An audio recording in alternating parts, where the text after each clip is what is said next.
Toco el grupo de investigación de la Universidad de La Sabana, maestría en fisioterapia.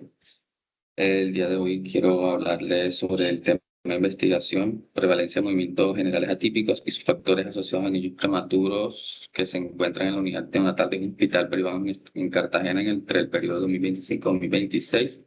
Mi nombre es Said Caraba Mesa, estudiante de la maestría. Para iniciar, quiero abordar el tema de prematuridad, que es un concepto que según la OMS se define como un bebé nacido antes de las 37 semanas y esta tiene una clasificación definida por la OMS como prematuro extremo, menor de 28 semanas, muy prematuro, niños que se encuentran entre las 28 y 32 semanas y prematuros moderados tardíos entre las 32 y 37 semanas. La prematuridad tiene consigo mismo una asociación de complicaciones en los componentes respiratorios, neurológicos en los sistemas respiratorios, neurológicos y metabólicos, esto afectando el desarrollo del niño durante todo el proceso y el curso de vida desde el nacimiento. A nivel mundial, el panorama no es muy favorable, dado que los nacimientos prematuros desde el 2014 están en aumento, representando entre el 5,1% de la población anual. Esto se estima que 14,8 millones de bebés nacen prematuros anual y es la principal causa de morbimortalidad neonatal. En Colombia, según las cifras y estadísticas del DANE, 115.496 ocurren 115.496 nacimientos en total, representando el 11,2% de estos nacimientos bebés que nacen prematuros, y en Bolívar se estiman un porcentaje de 9,93% de nacimientos prematuros, y ya local en Cartagena se estima el 10,72% de nacimientos prematuros. Los bebés con nacimientos prematuros se asocian a muchos factores de riesgo como consumo de alcohol, poco control durante el perinatal eh, y complicaciones asociadas con antecedentes de la madre y del niño que desencadenan complicaciones y discapacidad en estos bebés con secuelas neurológicas graves y permanentes. Los bebés prematuros tienen el riesgo de presentar entre el 5 y el 15% de alteraciones neuromotoras y se estima que es la mayor incidencia en los nacimientos prematuros, la parálisis cerebral y los trastornos en el desarrollo motor. Estas complicaciones muchas veces son asociadas al bajo peso o que ocurren lesiones cerebrales previas durante el proceso de parto. Entre el 4 y el 20% de los bebés con peso extremadamente bajo tienden a desarrollar secuelas neurológicas graves que son muchas veces permanentes, esto según el autor Gildring.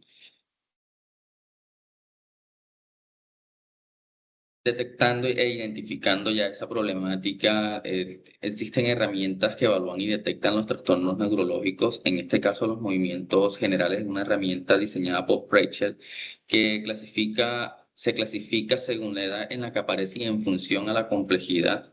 Son movimientos muy variables y son perceptibles a la observación. Estos se observan desde la edad fetal hasta las 20 semanas post-término y son un conjunto de movimientos complejos y espontáneos que nos ayudan a evaluar los movimientos del neonato y así identificar precozmente algún daño neurológico. Esta herramienta detecta los riesgos neurológicos antes de que se manifiesten clínicamente signos de daño neurológico y nos ayuda a mejorar el pronóstico con intervenciones oportunas. Esta herramienta de valoración, dada la evidencia científica y estudios hechos anteriormente, tienen un alto valor predictivo en la detección de parálisis cerebral y trastornos de desarrollo en prematuros. De lo anterior surge la siguiente pregunta-problema. ¿Cuál es la prevalencia de movimientos generales atípicos y factores asociados presentes en los niños prematuros de la unidad de cuidados intensivos neonatal de un hospital privado en Cartagena en el periodo 2025-2026? Este estudio busca dar respuesta a la problemática antes mencionada, beneficiando a los neonatos, los cuidadores, las madres y padres, profesionales de la salud y los fisioterapeutas, dado que es una herramienta que nos va a permitir, uno, identificar daños neurológicos tempranamente y así facilitando intervenciones oportunas a estos trastornos neurológicos identificados. Peinado describe que los movimientos generales nos van a contribuir a una detección temprana y así posterior a una buena predicción en el deterioro neurológico. Adicional de que es una herramienta de bajo costo y muy eficaz, sirve como para ayudarnos a reducir la brecha existente en los sistemas de salud ocasionado por los altos costos diagnósticos, queriendo decir que no va a reemplazar a los métodos tradicionales de imagenologías, sino que puede ser un complemento tanto terapéutico como nosotros los fisioterapeutas aplicándolo, como los procesos radiológicos e imagenológicos. El objetivo de esta investigación es determinar la prevalencia de movimientos generales atípicos y sus factores asociados en niños prematuros de la unidad de cuidados intensivos neonatal de un hospital privado en Cartagena en el periodo 2025-2026, y como objetivos específicos se encuentran identificar las características sociodemográficas y antecedentes patológicos del neonato y la madre, evaluar los movimientos generales de los neonatos que se encuentran en la unidad de cuidados intensivos neonatal, clasificar los movimientos generales como normales o anormales, con el fin de identificar riesgo neurológico en la población estudiada, y por último, establecer la relación entre factores clínicos y sociodemográficos asociados con la presencia de movimientos generales atípicos. Este es el marco teórico que estaremos abordando durante todo el proyecto. Los temas son prematuridad, desarrollo motor, movimientos generales. Y autores como se han realizado estudios en relación a los movimientos generales. Por ejemplo, este estudio evaluó la prevalencia de movimientos generales anormales en infantes de los 3 meses. Digamos que aunque no hay estudios de prevalencia, este estudio en específico reclutó a 535 niños, donde definitivamente en Países Bajos encontraron presencia de movimientos generales anormales en 16 niños, y esto se asoció a factores clínicos como el tabaquismo durante el periodo perinatal o a un parto prematuro. Este otro estudio describe que el deterioro neurológico sí se puede identificar con la aplicación de los movimientos generales. Esto fue un estudio que se realizó en 300 bebés nacidos entre 2016 y 2018, donde se evaluaron entre los 2 a los 4 meses de edad corregida en términos de complejidad. Identificaron que muchas veces el riesgo perinatal y social implican el riesgo neurológico condicionado por trastornos del desarrollo motor. En Colombia no hay mucha evidencia relacionada con movimientos generales en unidades de cuidado intensivo neonatal. Sin embargo, la revista de Medicina Física y Rehabilitación desarrolló un protocolo donde nos informan que un protocolo que se puede aplicar para la evaluación de los movimientos generales. Y ellos describen que la evaluación de los movimientos generales nos ayudan a predecir el desenlace del desarrollo, el desarrollo del neonato o del niño, para así identificar el riesgo de parálisis cerebral después de los 14 meses. Y su aplicabilidad es una herramienta que es de gran valor predictivo y diagnóstico. La metodología es un estudio de investigación con un enfoque cuantitativo no experimental, con un tipo de investigación descriptivo transversal. Se aplicará en los niños prematuros de la unidad neonatal del hospital. El tamaño de muestra, esto se realizó por medio del programa RStudio 4.4.3 en el paquete Sample 6, donde se tuvo un intervalo de confianza del 95% con un factor de riesgo del 5%. Y se tuvo en cuenta el referente teórico Wu, donde estima que la prevalencia presentada en su estudio es del 3% de movimientos generales anormales. Para un total, esto nos arrojó un total de 37 niños como tamaño de muestra para este estudio. En muestreo a conveniencia no probabilístico acorde a los criterios de inclusión. Los criterios de inclusión son niños prematuros que nacieron desde las 28 y 37 semanas de gestación, niños con bajo peso al nacer, niños que se encuentran en la unidad neonatal y niños cuyos cuidadores principales decidan participar en el estudio. Se excluyen aquellos niños que presentan algún compromiso de salud que interfiera con la valoración de los movimientos generales, y se excluyen aquellos neonatos con malformaciones congénitas severas.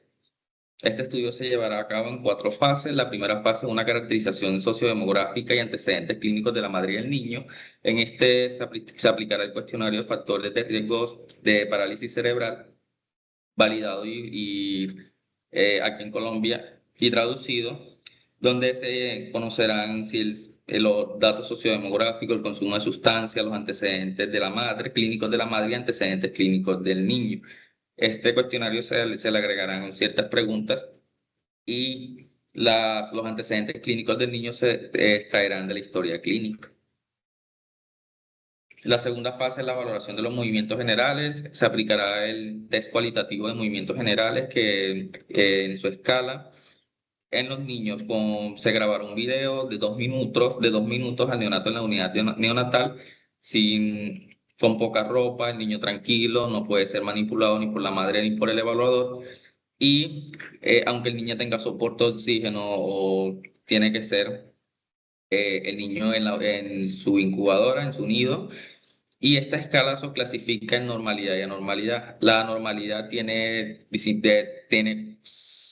5 subcategorías: pobre repertorio, caótico, synchronized, fillete ausente o fillete anormal. Esta clasificación se analizará en la fase 3, donde se utilizarán como bases de datos para la recopilación de la información del estudio, Google Form, y a petición de la Fundación Santa Fe y el Hospital Serena del Mar se utilizará una base de datos electrónicas que utilizan para estudios clínicos que se llama REDCat. Aquí, adicional a esto, el estudiante de la maestría se capacitará en movimientos generales por parte de un profesional y certificado en la herramienta. Se registrará la información, como ya se comentó, en Google Forms y REDCat, y posteriormente el profesional certificado mirará si existen discrepancias y dará el resultado final. En la fase 4 se realizará un análisis descriptivo y de correlación. Esto por medio de estadística descriptiva en las variables cuantitativas, y para las variables cualitativas, variables de razón. Esto con el objetivo de llevar a cabo el análisis estadístico, que es un análisis estadístico bivariado, donde las variables cuantitativas se analizarán por medio de medidas de tendencia central, y las cualitativas por frecuencias absolutas y relativas. Para los factores y su asociación se utilizará el coeficiente de correlación de Spearman y se evaluará la independencia de las variables ordinales y nominales con un T de chi cuadrado. La prevalencia se hallará en función de y teniendo en cuenta la proporción de niños con movimientos generales atípicos con respecto al total de la población entre el periodo de tiempo y un momento concreto. Estos son los aspectos éticos relacionados, teniendo en cuenta los principios éticos básicos en investigación, respeto a las personas, beneficencia, justicia, y se enmarcará bajo la resolución 8430 de 1923, clasificándola, teniendo en cuenta su clasificación de riesgo según la resolución 8430. Los comités de ética aplicables en este estudio desde la Universidad de La Sabana, con el cual ya se cuenta con aprobación. Sin embargo, el Comité de Ética Hospitalario, en este caso Fundación y Hospital Serena del Mar, aún no nos han dado el aprobado para iniciar con las pruebas pilotos y la recolección de muestras. Ellos propusieron unas correcciones que ya se tuvieron en cuenta, se presentó a su dirección de estudios clínicos, su dirección de estudios clínicos aprobó. Ahora falta la aprobación del Comité de Ética Hospitalario y de Fundación Santa Fe. Este es el cronograma del presente estudio, las referencias para la presentación. Muchas gracias.